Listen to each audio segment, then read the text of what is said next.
গাজীপুরের কালিয়াকৈর উপজেলার ভাউমান টালাবহ model high স্কুলের প্রধান শিক্ষক হারেজা আলীর অপসারণের দাবিতে বৃহস্পতিবার সকালে ছাত্রছাত্রীদের বিক্ষোভ মিছিল হয়েছে।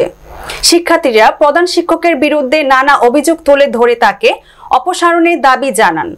এই ঘটনায় স্কুল প্রাঙ্গণে উত্তেজনাকর পরিস্থিতি তৈরি হয়। উপজেলার ভাউমান টালাবহ মডেল হাই স্কুলের প্রধান শিক্ষক হারেজা আলীর বিরুদ্ধে শিক্ষার্থীরা উপজেলা নির্বাহী কর্মকর্তার কাছে লিখিত অভিযোগ দায়ের করেছে। অভিযোগে প্রধান শিক্ষকের বিরুদ্ধে বিভিন্ন অনিয়ম, দুর্নীতি ও শিক্ষার্থীদের সঙ্গে অসৎ আচরণের অভিযোগ আনা হয়েছে। অভিযোগের ভিত্তিতে সংশ্লিষ্ট কর্তৃপক্ষ বিষয়টি তদন্ত করে দেখবে বলে জানা গেছে। প্রধান শিক্ষকের অপসারণের দাবিতে বিক্ষোভ চলাকালীন কিছু সময়ের জন্য অন্যান্য শিক্ষকদের আটকে রাখে শিক্ষার্থীরা।